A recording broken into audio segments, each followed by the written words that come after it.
Good evening. Welcome to Community and Technology, where we connect the global community with news, information, resources that we hope will help improve your life. I'm Stu Reid. This is my co-host, Dave Burstein. Hey, Dave. There's so much going on in AI. One area that I know we talked a little bit about going back a few weeks, but there's some new developments that I was not aware of in terms of AI powering accessibility technology for folks that have one sort of disability or another. There's so much going on. The first one that hit me, I know we mentioned this a little bit a while back, but it seems like it's kind of moving forward, and that is the ability to give folks speech capability that no longer have it. In particular, folks that one particular case, a woman who had a stroke and she couldn't speak, and they're able to put a implant, a paper thin implant, a small thin rectangle with a 253 electrodes on the surface of her brain, and they go through a whole exercise where the lady's name is Anne in this particular case who had the stroke. And she practices words and saying words in her mind, and the algorithm starts to learn it. And eventually, there's a digital avatar that can intercept the signals from her brain and repeat them. And not only is the avatar able to interpret the sounds and the words, but they're able to interpret body language, tongue, lip, jaw, facial movements to kind of give the intonation and the expression to what the woman is saying. To me, this is we talked about this before. It's almost like mind reading, Dave. I think that's a bit of a stretch because No, it's not. you're teaching the algorithm to repeat what you're thinking. But I mean, to me, that's only a step away from mind reading. What do you think? I've got a mind reading story coming up later in the show. Okay, okay. To me, that is just so amazing, and it has transformed this woman's life from where she couldn't speak, and apparently there was an older system some a while back that used AI, but not as advanced as this, that could produce 15 to 18 words a minute in terms of expressing it. And now this woman, Ann Johnson is her name, she can go up to about 78 words a minute with her vocabulary and speaking. Now, that's still not typical conversational pacing, which is 160 words a minute. But, we're halfway there. And for someone that could not speak before, this has really uh, transformed her life.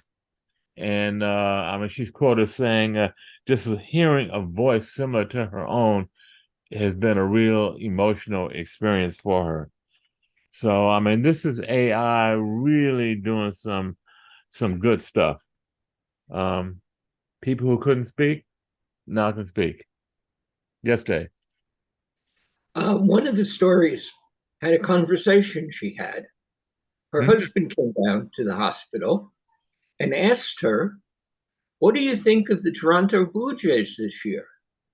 And she was able to answer in her own voice, "Anything can happen." Mm. Real Wow. conversation. Now, at this point, it misses something like every third or fourth word, which Hmm. isn't good. That's hopefully going to improve. The other thing is, I just said in her own voice. Synthesized voices are getting darn good, as we reported last week. Hmm. And they took a 15-minute recording of her from before she had her stroke, Mm. created a voice that sounded just like her. Hmm. I could go to a service and do that myself. So can you. And some of the services have automatic translation built in, 120 voices, 90 languages. This is good stuff. Yeah, yeah, absolutely. Absolutely.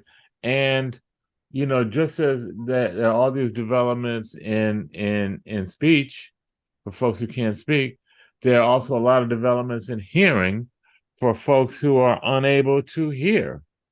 Where you have algorithms, AI again, of course, is able to do a number of things. One of the things they can do is lip read, which is like I said, wow. One of the problems with you and I have been around long enough. We remember when there was no closed captioning on TV. Now there's closed captioning on TV. Um, but some people rely on sign language, for instance. And now they have an AI that can put sign language on video content so that folks that rely on sign language can essentially hear what's going on. And something I learned, I had no idea that there are over 300 different sign languages globally. I don't know why I thought there was just one or two universal, but sign language is not universal. And that's among 70 million people around the globe that use sign language. So there's no universal sign language, but companies are starting to produce it. There's a UK company called Robotica that's created digital avatars to serve as sign language interpreters. They work on the British Sign Language, and they're learning the American Sign Language and the Italian sign language, with more to come. So this is a way for folks that rely on sign language to view video content. What one of the things I also learned is that even though there's closed captioning on TV, traditional TV and cable, there's no closed captioning on things like Google and Instagram and the streaming content that's not coming from the big cable operators. So they're working on ways to kind of make that happen. There's something called automatic speech recognition, or ASR, which enhances both in-person conversations and phone conversations, and it generates captions so that people can see what they're hearing. And one of the applications that they talk about up at the University of Rochester, Rochester Institute of Technology, rather, in upstate New York, they're using an automatic speech recognition to provide live captions of lectures, where the professor is giving a lecture, he has a headset, and the captions are appearing in real time on a big screen for folks that are hard to hear. So, it's about time that so many of the folks that have been disenfranchised because they don't have all the skills of able-bodied or able-sighted or able-hearing, technology is coming in to help. It doesn't just help people whose hearing is gone. It really helps people whose native language is not English. Mm-hmm. When I do a speech with an international audience, I make a point of using slides. Not because I need the slides, I hate them. But some people in the audience there have a hard time understanding the English in the presentation I'm making. Mm-hmm. They can read it if I put the slides up. Mm-hmm. Mm-hmm. Another variation on this, or further development that I came across, was there's a company called Wavio that the engineer sound recognition technology, and allows deaf and hard of hearing individuals to see sounds around them. The sound recognition software can hear sounds and interpret the sounds. So if stuff is going on in an environment and the person can't hear it, it's whether it's a train, whether it's some other maybe distress thing that's going on, the application translates it for the person so that they can hear or actually see the sound, to use the terminology of this application. So it's not just speech, but it's sound.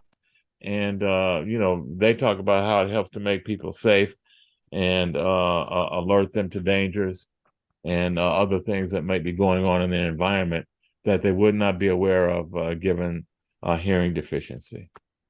So Can it it's listen pretty to amazing. Abby, our dog? I'm sorry, say it again. And we use the software to listen to Abby, our dog? Yes, the answer is. Okay. And in fact, I have a friend who talks to animals. Uh-huh. Remember the song? Maybe you'll put that in for the music break. Talk to the animals. Well, how does Uh, that work, Dave? What is that? they have taken a pile of dogs, many, many, recorded them, watched what they were doing, and fed that data into an artificial intelligence system. And not perfectly, in fact, not very well at the moment, it can tell you what the dog is trying to tell you. Now, Like I want to eat, I want to go for a walk, I need to take a leak, that kind of stuff. yeah, or I smell another dog in the hall. Okay.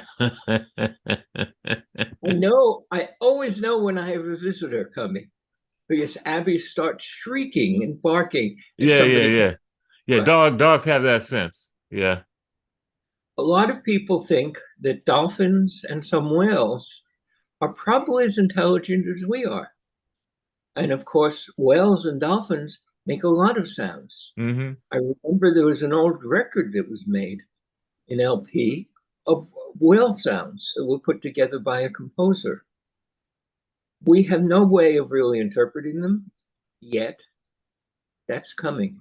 Mm-hmm. Mm-hmm.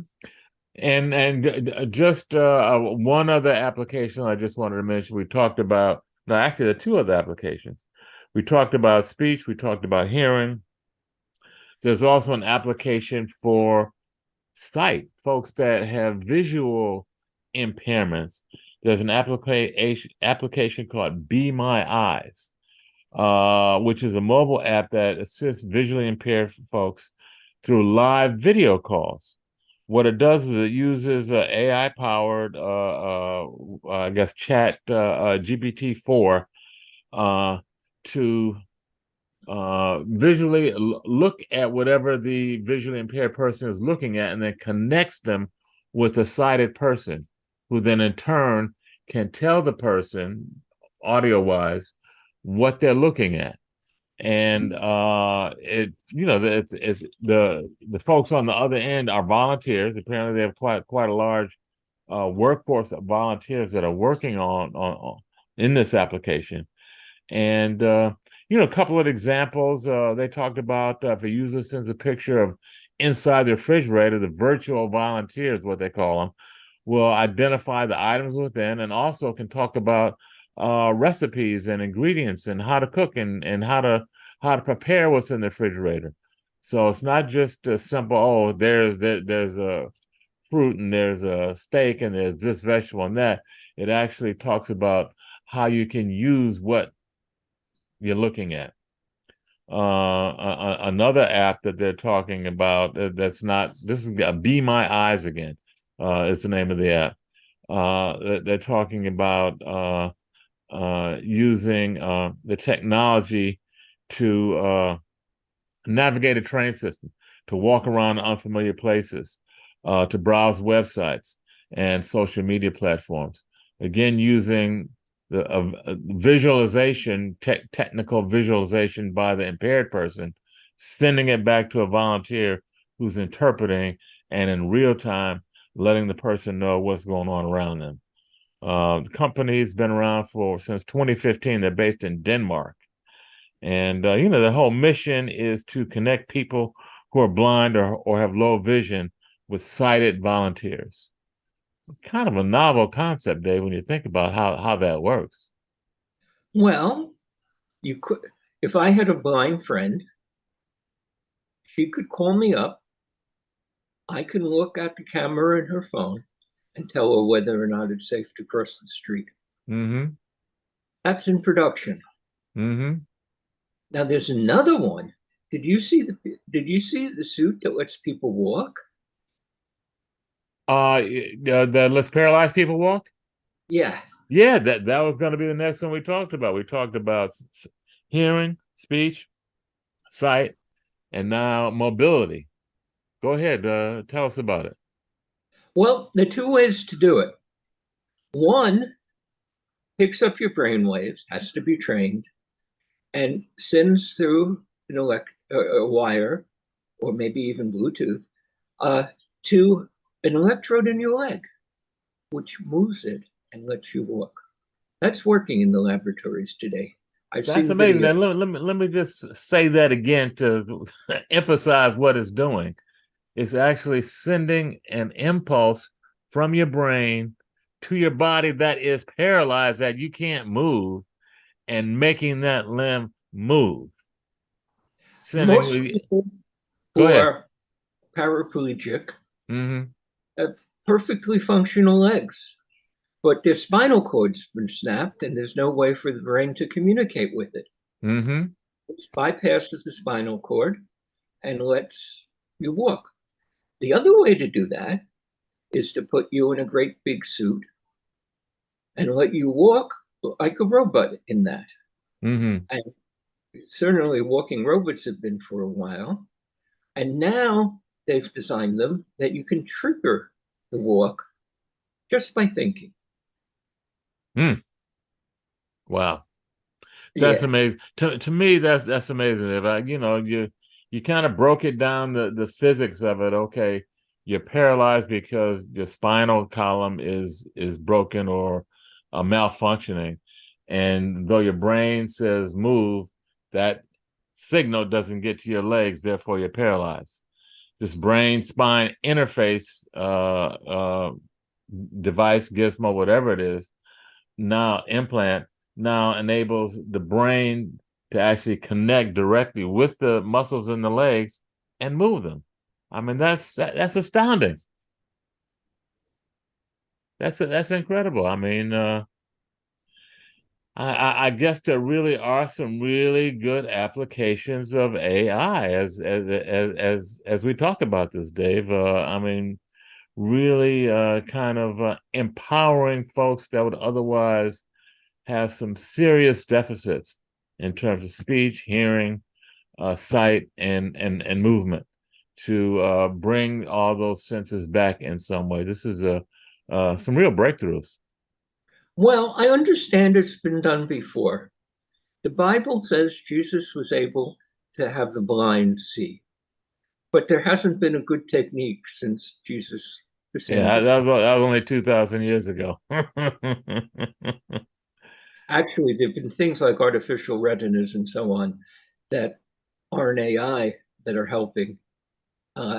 They definitely can put a camera where your eye is, or on your Mm, forehead for that matter, and send a signal to the right part of the brain for you to get a fuzzy picture of what's in front of you. really Yeah, they figured out enough about the neurons in your brain to make that work. interesting. Yeah. Wow.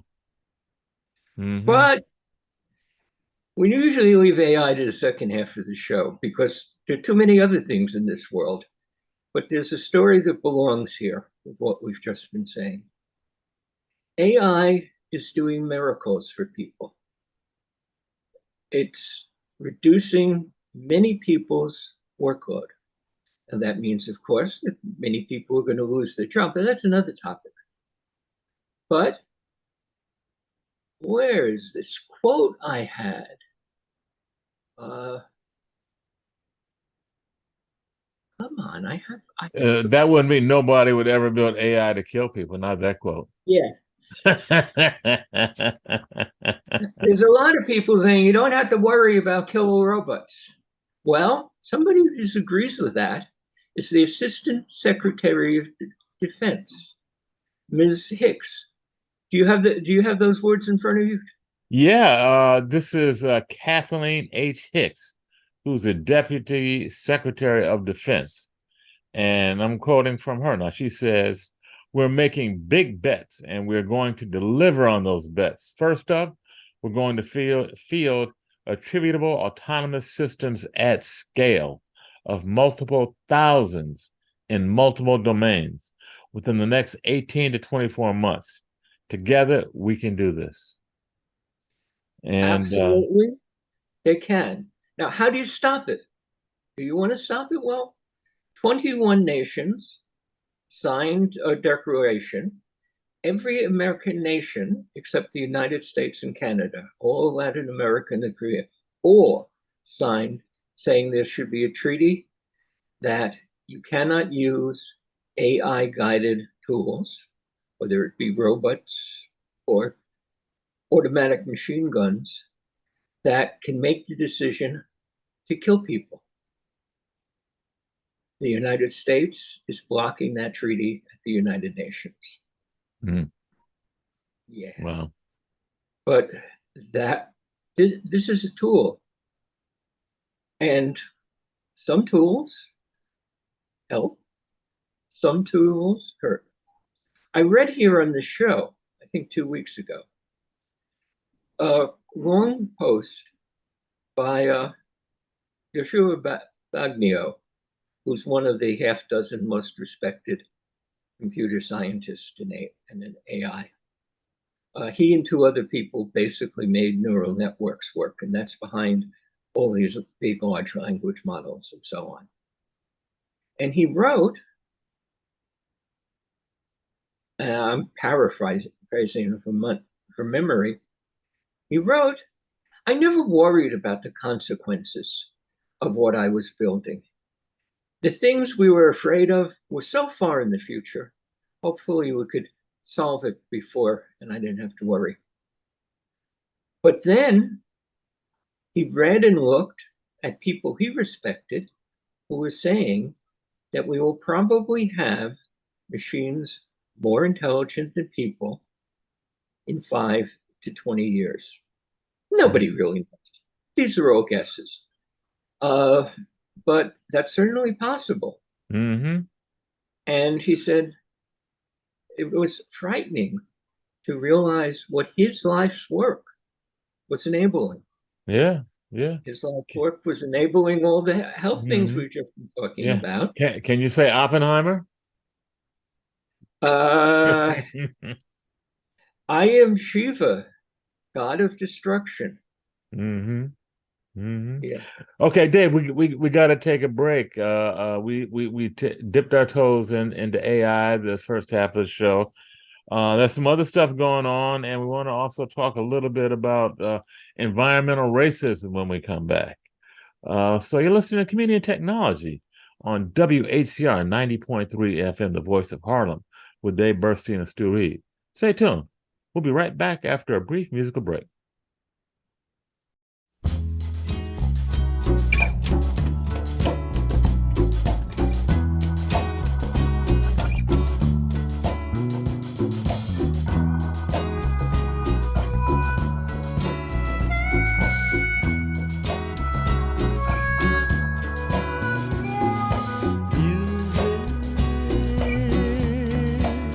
Is what we like to play.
Okay, we're back. Community and technology on WHCR 90.3 FM with Dave Burstein and Stu Reid.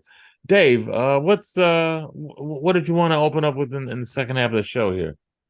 There was a remarkable, uh, well, it's not a court judgment yet, or it's an international court that doesn't have legal authority, saying that a kid who is being influenced by climate change can sue their country for creating the change.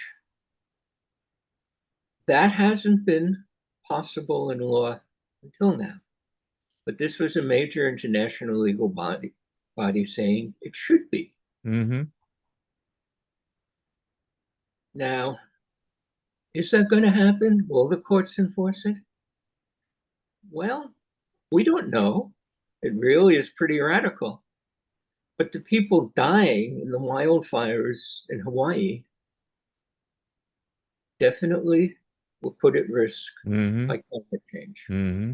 And Dave, even though it's made perhaps a new notion going to court over this, the term and the description of what this is has been around for a while. Over 40 years ago, Ben Chavis, past director of the NAACP and one of the original members of the Wilmington 10, going back to 1971. I don't know if many folks remember that. I'll mention a little bit more about him in a second. But anyway, Ben Chavis in 1982 coined the term environmental racism. And he said it was racial discrimination and the deliberated targeting of ethnic and minority communities for exposure to toxic and hazardous waste sites and facilities, coupled with the systematic exclusion of minorities in environmental policymaking, enforcement, and remediation. This was back I in got a good 1982. example for that. Okay. I've lived on the west side of Manhattan for a long time. A while back, it was decided Manhattan needed a sewage treatment plant. Mm-hmm. That's a huge thing. Do you know where that is now? How about Harlem or the South Bronx? It's in Harlem on the Hudson River, and they built a Mm. nice park on top of it to raise Oh, the dam. yes. I've been there. Originally, Has a nice aroma about it as well. not usually, depends how the And, wind is blowing. mm-hmm. Yeah, that was originally slated to be set about 80th Street in an up and coming middle class neighborhood Mm-hmm. that now nobody can move into unless they're rich. Mm-hmm. But the people on the west side had the political power to say, take it somewhere else. Yeah. People in Harlem couldn't. Have you seen any incinerators for garbage on the east side of Manhattan? Absolutely not. Absolutely not. Those are in the South Bronx. Mm-hmm. Mm-hmm. So is a pier which the dredges land for the stuff we're dumping at sea. Mm-hmm. Jenny did a film on this many years ago. This is Mm-hmm. not anything new. But what is new is that one international legal body says you should be able to stop things like coal plants that create climate change. Now, it's really complicated because it goes across borders, and some things are more vulnerable than others. Environmental racism is usually in a particular place. And if a group in Harlem could sue saying, we don't want another sewage treatment plant, we already got one, put it in some other neighborhood, Mm-hmm. take that to court, that might be very interesting. Mm-hmm. And just Now, for listeners, what Dave is referring to is Riverbank State Park. One of the concessions that the Harlem community was able to get in return for that sewage plant being placed there was they got a big recreation center, a skating rink, a ballpark, and a whole park facility that was built on top of the sewage treatment plant of Riverbank State Park. So there was some give back, but as you said, Dave, They didn't do it on the Upper West Side. They didn't do it on the East Side. They moved it to Harlem. Yeah. And Hmm. that's one where it's a direct focus.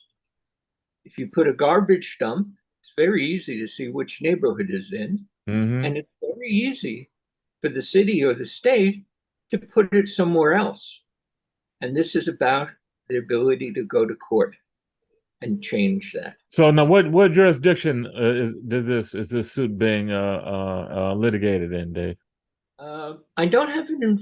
Oh, here it is. It's a UN panel called something or other. It's 24 lawyers, and there is a treaty that every nation, almost every substantially sized nation in the world, signed, with one exception, called the Conventions on the Rights of the Child. And one of the rights of a child in this signed treaty is the right to a healthy environment. Hmm. And they're now saying, if you don't have it, you should be able to sue your government. Hmm. Now, Hmm. of all the nations in the world, who do you think did not sign the Treaty on the Rights of Children? How about the U.S. of A.? Which is the kind of horrifying thing when Hmm. you actually get to know this stuff. Hmm. Well, Now, there's so much money driving it, Dave. Corporate greed and corporate power is what I see is behind the real driving force of all this stuff. And I just wanted to footnote, we're talking about environmental racism. It also has to do with on the international scene, this term, something I hadn't heard before, but it's extractivism, which is about placing the environmental burdens of mining, oil extraction, and industrial agriculture upon indigenous people and poorer nations. We see that all over Africa and South Africa and Central Africa and the Congo, where the big corporations are going in, mining, extracting precious minerals and metals, and exploiting the local labor force for one, paying minimum wages at best, exposing them to all kinds of health hazards, and decimating the physical environment at the same time, without doing anything about putting it back together. the And mining in Africa, one part of it, is one of the most ridiculous, unnecessary things that are done in the world. They send miners deep into the ground, 6,000 feet and so on, in a mm, very dangerous way to get gold, to bring up the rocks that are gold and diamonds. What happens to the gold that they pull out of the ground? Well, an awful lot of it goes back in the ground in the basement of Fort Knox or the mm, New York Federal Reserve Building. mm-hmm, So, enormous amount of resources are being spent and lives lost to dig gold out of the ground and put it back into the ground. yeah. Mm-hmm. Almost an excuse to use Bitcoin, but not quite. And while we're talking about minerals, that there's I don't know the names of all of the minerals, but I know that there are a number of really rare and precious ones that are used in cell phones and other high tech devices that they've only discovered in Central Africa thus far, and again, a big time exploitation to pull that out of the ground at the expense of the local people and the local economies who are not benefiting. Uh, Unfortunately, I guess some of the rulers of some of these countries, um, the local governments that are complicit with the foreign corporations, they that are benefiting, but that's a small minority of the population. I guess we see that across the globe, Dave. I guess we shouldn't be surprised at that. It's a pattern that repeats itself. We see it in Saudi Arabia with the oil, and we see it in Africa with the minerals, the gold, and so many other precious The metals. oil in Nigeria, Hmm. where the local people have been fighting the big oil companies who, among other things, have an enormous amount of waste that's polluting all the rivers in the oil country of Nigeria. Mm-hmm. They actually took up arms in rebellion and were crushed with many deaths. We Yeah. should have. Now, how serious do you think air pollution is? What effect does it have on people? I Have you know given anything? just colloquially, I know a lot of folks, again, talking about environmental racism in Harlem, for instance, where the asthma rate has skyrocketed over the last 10, 20 years or so, related to pollution, probably some of this waste stuff that we're talking about, as well as vehicular emissions. So And I just know that just from my own experience and from folks that I know that actually live in some of these areas in Harlem in particular that have kids that are chronic asthmatics. some folks at the University of Chicago looked into it, and their conclusion was that the average person alive today will die 2 years earlier because of the pollution. Wow. Some places, that's next to nothing compared to Delhi, where it cuts 12 years of life expectancy. Wow, that's Some of the, Delhi in India. yeah, in India. Wow. Now, we heard the same thing about Beijing 6 or 7 years ago. Mm-hmm. They had all the coal-fired plants there, and they started putting a lot of automobiles on the road, and the pollution was frighteningly dangerous. Well, the Chinese have cut pollution in Beijing and many other places. This article had a number by 40%. Wow, that's significant. I'd like to see New York's there 40% better. Mm-hmm. Now, they have a command economy. When the government says, move that Yeah, coal they plant do. or put up solar instead of Mm-hmm. coal, they do it. Mm-hmm. And the US lags far behind in this, even though we make a lot of noise about all the solar power happening, and it's a lot. Mm-hmm. China, even by adjusting for their 4 times greater population, has something like 10 or 20 times as much solar being built the last Wow. year or two. Wow. And that is something that could happen here.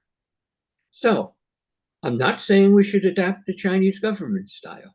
Mm-hmm. They do some things that are right and they do some things that are terribly wrong. But they prove what is possible because that cut in air pollution happened before the pandemic as the country was growing at 6% a year. Mm-hmm. Since the pandemic, there's been economic problems there. That's a different story. But that proves you could build much more solar, have much cleaner air, and we could do it here if we had the will. Yep. Yep. We don't have the will. I mean, it's the corporate will, and the political will may be there, but the politicians don't run the corporations. It's vice versa, unfortunately. Well, Okay, I so sure know that. huh? I sure know that. I've been writing Yeah, about the yeah. coal I company bet for most broadband. of our viewers and listeners know that too. Uh, Yeah. yeah. Now, I'm looking at uh, another part of the story, which I forgot about, but let me read it. I think this is the Times.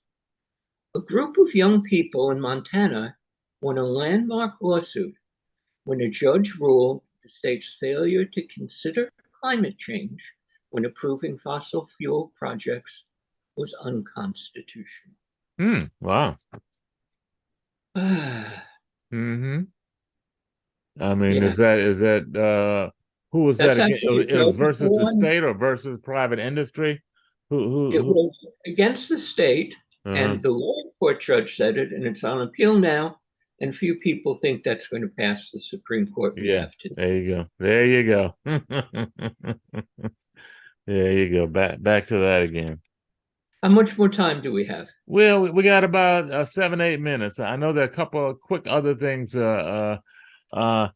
last week and the week before, we talked a little bit about the self-driving cars in San Francisco and how they just launched that. I think you got an update on that, Dave. What just happened? The state of California allowed Google Waymo and General Motors Cruise to put cars without drivers on the streets of San Francisco. There was a noticeable crash a few weeks ago. One of the GM Cruise cars hit a fire truck. Mm. The latest is that suddenly 10 or 15 GM Cruise cars all stopped in the middle of the street. Why?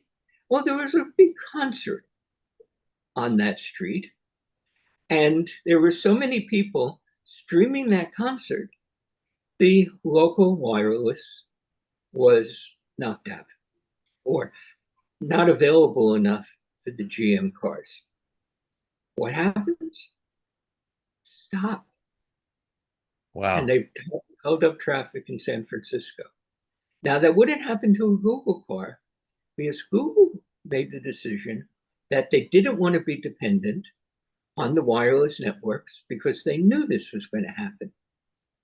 And they put all the computing power inside the car, but those cars cost $200,000 a piece to But make. even in that case, Dave, doesn't the car have to communicate outside with a network to know what's going on, to know the traffic patterns and to get feedback on the environment that the car is operating in?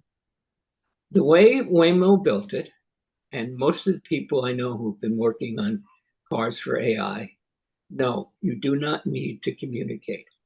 The Hmm. car is designed to use its LiDAR and use its radar and use its cameras and keep going. Hmm. Wow. And, Okay. GM didn't get the message. Mm-hmm. Half their cars have just been pulled off the wall by the state of California, and San Francisco is thinking about denying them all. Yeah, that's kind of scary. I mean, congestion on the cell phone network and your car goes kaput. I mean, that's a huge vulnerability, I would think. Yeah, and what happens if you're in the boondocks, Yeah. connecting to one tower, and something goes wrong at that Right. tower? Lightning strikes the tower, it goes down. Well, do you stop there? Now, the joke was when Microsoft tried to get their operating system into cars, people said, don't put Microsoft in cars because we know that a Microsoft system periodically Gonna crashes crash, right. and you have to restart your computer. Reboot. Yeah, I think Wow. that's all we have. Well, there's one little Timing. piece I just wanted to note that bene, if you will, for our listeners. The FBI is warning consumers against using public phone charging stations to avoid exposing their devices to malicious software. Apparently, a lot of the public charging stations that like you find in malls and airports are being used by bad actors to spread malware and monitoring software. This is according to a tweet from the FBI just last week. The agency didn't provide any specific examples, but they put out this general warning and suggested that folks carry their own charger and USB cord and use an electrical outlet instead. So just a Yeah, heads up. it's absolutely doable. But of course, nobody is putting more malware out there to take over phones and to intercept your calls than the NSA. Hmm. Oops. Oops. I don't think they're doing this particular one, but they certainly are doing things else. Okay. Well, you know, Dave, next month is September, and September is National Emergency Preparedness Month. So we're going to be doing a bunch of shows on emergency preparedness, including bringing in some of the community folks that I and others have been working with to create local communication networks that help keep our communities on the ground safe and informed. So that's something we're going to be doing over the next several weeks. And also, I just want to mention it's a month away, but on September 28th, that's a Thursday from noon to 4 p.m. at City College, we're going to bring back the Harlem Emergency Preparedness Day. Now, as you may recall, Dave, this is something that we've been doing since Hurricane Sandy, since 2012 was our initial event. And we did it every year until the pandemic hit. So we've been on hiatus for about 3 years. So we're bringing it back. We got a bunch of sponsors. City College, of course, is the main sponsor. Working with Harlem Hospital, the Harlem Emergency Network, Smart Community Initiative, CERN, New York North Network, and others to do a whole presentation, a series of presentations. We're going to talk about stuff like emergency communications, wildfire smoke protection. Been in the news lately. We're going to talk about that. Going to have a whole presentation on Stop the Bleed. Going to be able to learn CPR. And there's going to be free lunch. So we'll be putting out more information about this as we move down the road. And folks will also be able to go to the websites at whcr.org and also at whcrebt.org. That's whcrebt.org for more information. One that we should mention is related to this. COVID is back. The rate of hospitalizations are going up. Mm-hmm. I decided that if I take a bus, I should be wearing a mask, preferably an N95. Mm-hmm. It doesn't prevent all of COVID, but it looks like it prevents 10 or 20% of the infections. And what is 10 or 20% of the million people who have died? Yeah. So be careful. You'll have to make your own decision about the vaccine. You have to take the effort to wash your hands carefully. But COVID is back. And like the flu, it spreads mostly in the fall and winter. Mm-hmm. Why? Because kids are in school and we're all indoors, close together. Yeah. And any infection is going to spread more. Just sideline, Dave, I remember when my kids were young and in grade school and middle school, I got colds, flu, and even strep throat every single fall because of the kids. Without fail. Every hospital knows their mortality rate is going to go up in the fall. Yeah. Yeah, that's why they're screaming so hard for you to get flu shots. Yeah. But okay, so good warning, Dave. Good looking out. We want our folks to be safe out there. Wear your mask when you're out in public, especially in closed environments, like Dave mentioned, the bus, the subway, etc. Not so critical in the open air, but closed environments, auditoriums, lunchrooms, etc. Be safe. So, and if you want to go to a concert, go to one outdoors in Central Park or Yankee Stadium. There you not go. Indoors. There you go. Okay. This has been Community and Technology on WHCR 90.3 FM, the voice of Harlem, every Wednesday, 5 to 6 p.m. Tune in. Just might learn something. Thanks. Good night.